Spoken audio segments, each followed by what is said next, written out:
We want to now to introduce the talk by Ingela.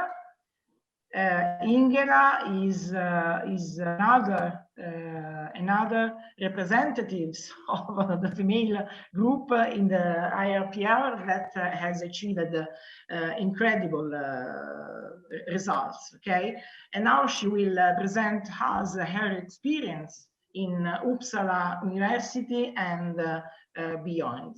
Please, Ingela, now I will stop my sharing so that you can start your talk. Thank you so much. And sharing and not sharing, let's see what I can do here.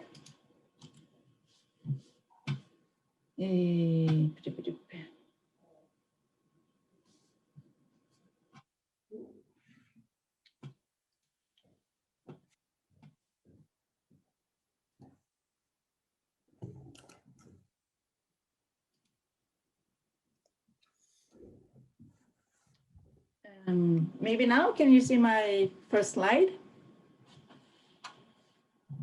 Yes, we can see your presentation now. Okay, thank you so much, and welcome to everyone who are here. And I'm really pleased to see that we reached out to women and men to attend this workshop.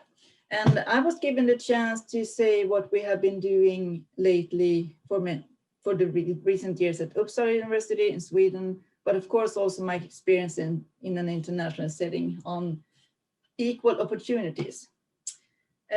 So if I start by saying just a few words about my university, because I know that there are people here who may not have visited us. We're the first university in the Northern Europe, and it's been since 1477 fostering researchers, education, and also culture at our university. It took many years before women were admitted, missing half of the population in Sweden. And but that's changing really. So what I'll present here is what also is happening in Sweden at large. In fact, since 2009, there is a Swedish law. It's about the Discrimination Act, and there are 7 grounds of discrimination actually, even though today we will speak mainly about gender. But in my opinion, what we can reach is that if we solve one of these, we will also solve a lot of problems in the others, regardless if it's religion, or sexual orientation, or disability, or even age at times. So if we focus now for some years on gender, I think we will reach a very good society with equal opportunities in gender. And there is even a Swedish word, ombudsman, who's caring for if there are discriminations that we send them requests to the Swedish Equality Ombudsman. I would like to show you some sort of a timeline giving the women's right to vote a focus, because that could be starting point on finding equal opportunities in gender. So there are some milestones of suffrage, and it's, for me, when I started looking at this some years back, I was really pleased, but also surprised to see that New Zealand and Pitcairn Island in particular were really early on having full suffrage for everyone in that area. This was early as 1838. Some of the countries had partial suffrage.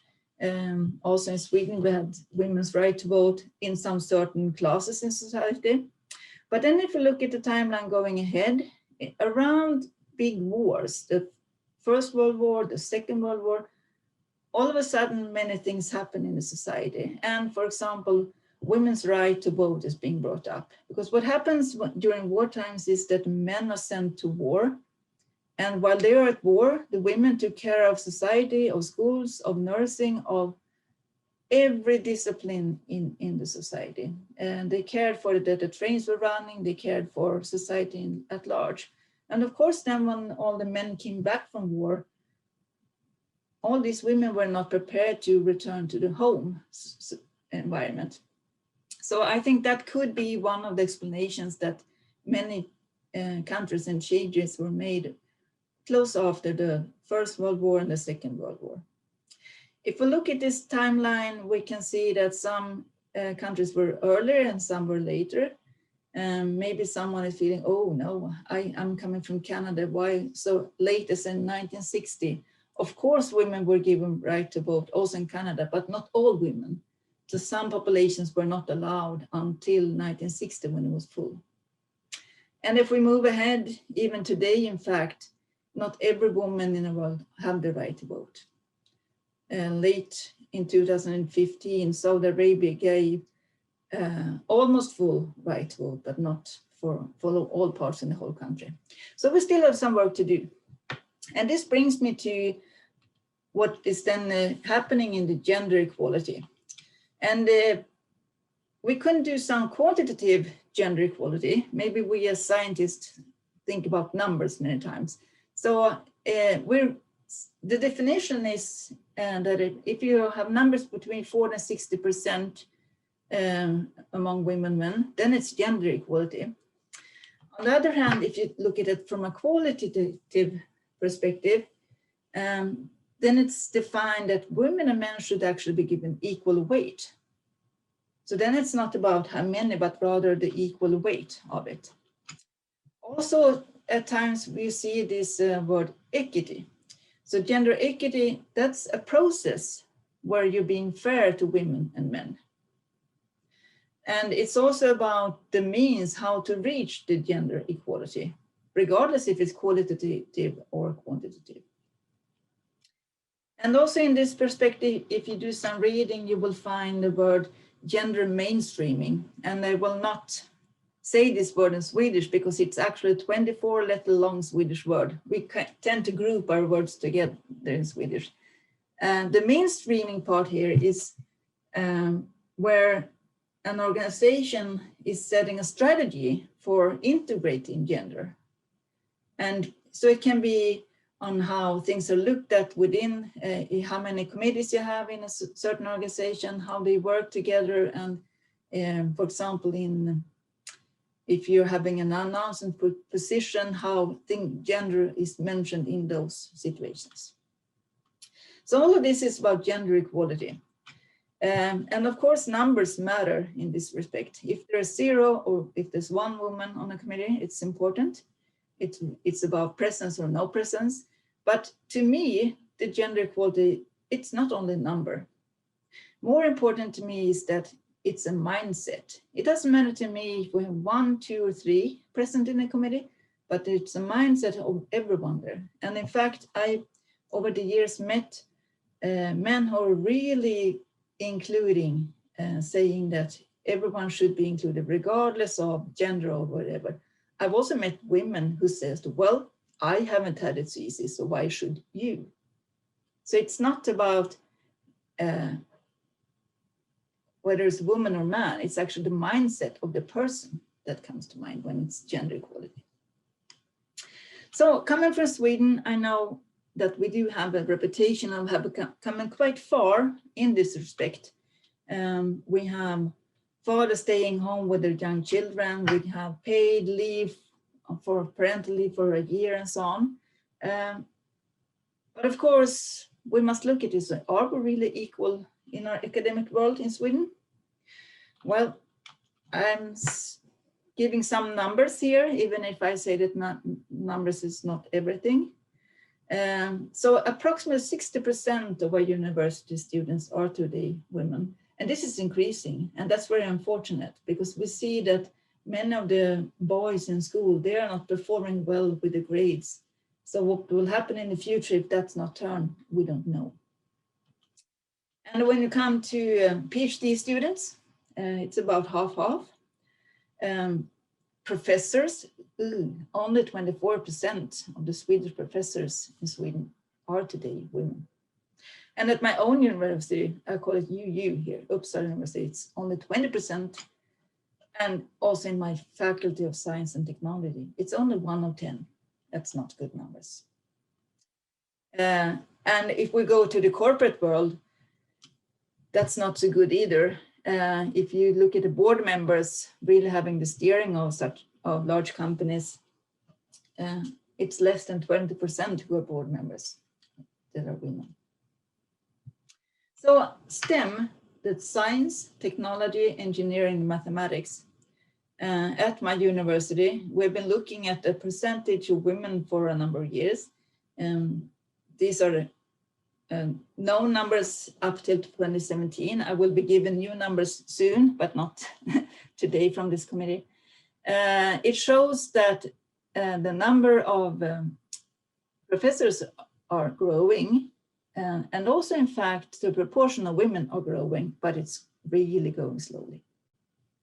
Over these years, it's been trying to reach from 10, coming a bit up to 15%, but it's doesn't happen much. And given that we will try to, still it's going slowly. But you see that PhD students and the tenure tracks, they're doing somewhat better. So we're hoping to reach better. I also have some experience from working in committees at the Swedish Research Council. It's the largest funding agency of research in Sweden. And when being in assessment groups, we today have observers sitting there listening to the language, having different roles from time to time. And one of the roles could be to see, is an application treated different if it's written by a woman, whether the PA is a woman or a man? And it was found, and this is really sad to see, that a woman's competence could be mentioned as sprawling. At the same time, a similar competence would be broad if it was a man. And while the competence of woman was mentioned as narrow, the man was said to be cutting edge expertise. I think you see the difference here, how it's being talked about. And also it was seen that the ability to work independently is questioned for a woman, while a man would be good at networking. And this is not very good. And of course, this was now some years ago when this report came. And after that, it's really been saying, okay, so every application from now on, you will not mention the PA by first name at all. It's only looked at the last name. And we still have observers and actually in stock at some of discussions. So that's of course embarrassing. And what does a woman do then to build career and family at the same time? Is it possible? Some strategies I have heard over the years when I've been talking, I've been on mentor programs and so on. And some are waiting to build a family until they have a tenure position. Some women decide not to have children at all, which of course is fine if that's how you want to live your life. But if it's because it's impossible to combine career and family, then it's maybe not so good. Some women I met, they said, that, well, I'm timing to have my children born early spring. So that's the best way to do it. While others say that they have to increase the research collaborations so that others can do the collaboration while they are having time off. I've also met women who actually say, well, I'm sorry, I cannot have meetings at 4 o'clock. And they're hiding the caring responsibility. They have to pick up the children when they come home. Instead of just saying, well, let's not have meetings before 9 in the morning and not after 4 o'clock. So if a leader says that, and it's kind of removing that point. And in Sweden, we have many fathers also caring for the children, picking up from kindergarten and so on. So this really gives a better flexibility. Another thing I think many of us have as a coping strategy, also Rita, we heard, yeah, I assume that you've been sleeping very little the past days before this conference. And I think we all the time sleep less to care for children and for work. But as long as we're not sacrificing personal lives, or as long as we're not leaving academia, because it's impossible to build career and family. I try to build career and family, and I choose to stay in academia, and I choose to work with my family all the time. And I'm really fortunate to have that in my life. When I started in this field, I made my master thesis in image analysis. I came to the Center for Image Analysis in 1990. And my professor Evert was really welcoming, and we were taking this photograph, and they in fact had waited for me coming there because I was the first female. There's one more female in this photograph. It's actually Borov's secretary, because there was a male secretary at the time. Evert wanted everyone to see that in this environment, everyone is welcome. So he really waited to have some, both genders available for this. And after that, he recruited more PhD students, male and female. So that's the environment I was fostered in.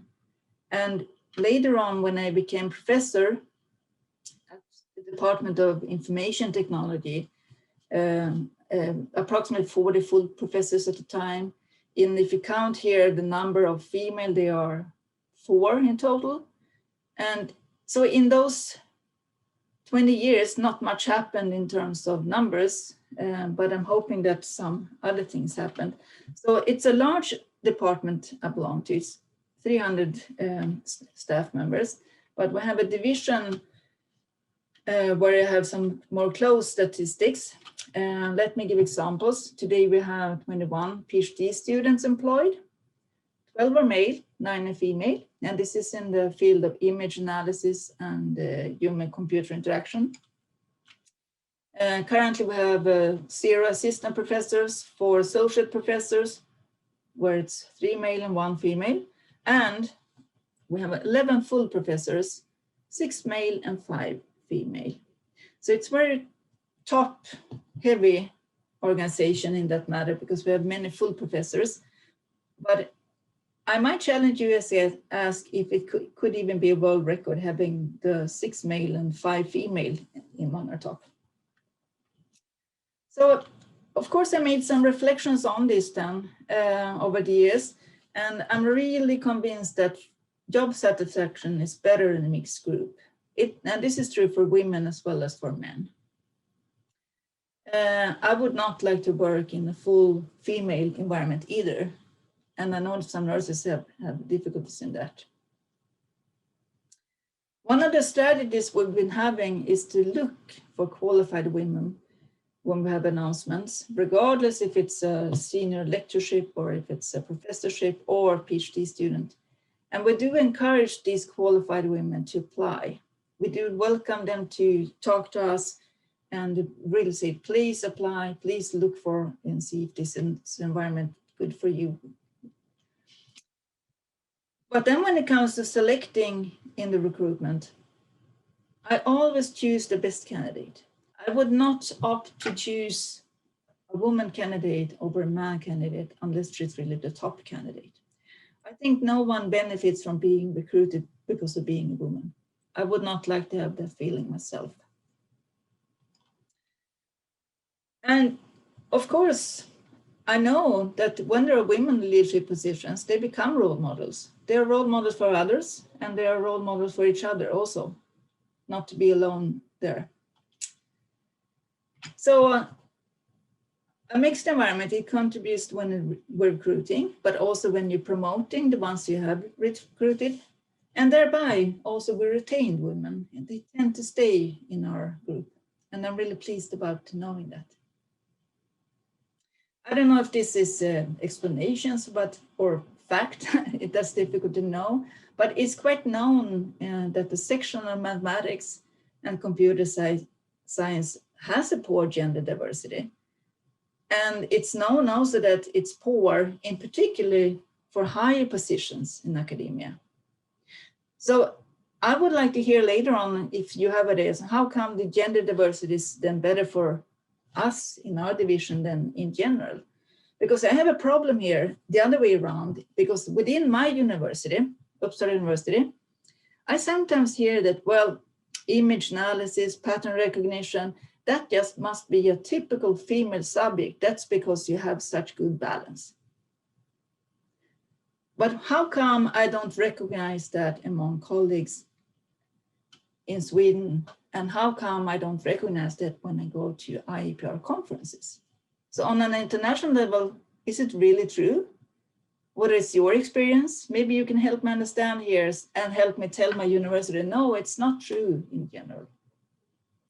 But details on this will be given by Linda in a few, in half an hour or so. I have been in the ICPR Association for many years, and I was really fortunate during the years I was on the executive committee. In teamwork, we really looked at this gender diversity. And when I was president, we also had a memo written in the ICPR newsletter on this, because it was so clear that the statistics for the awards, it was an imbalance, and we wanted to have more nominations. So again, nominating more women, that's our task. And then the selection process should still be exactly on quality as before.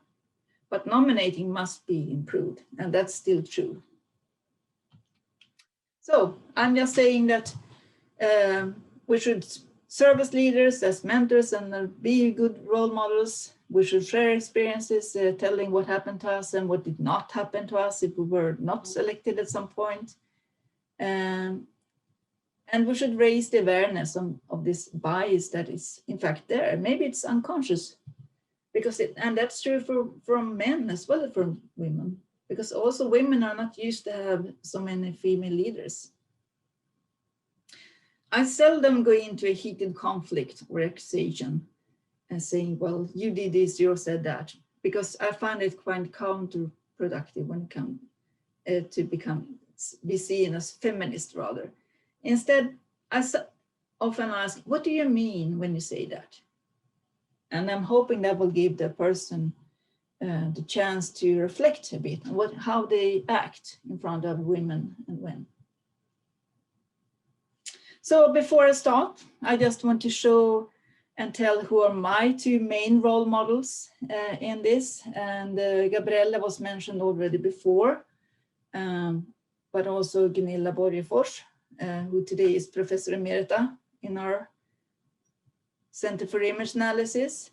They really fostered me into academia. They fostered me into ICPR, and they also became very, very good friends of my husband and myself. So it's really possible to build connections here in that respect.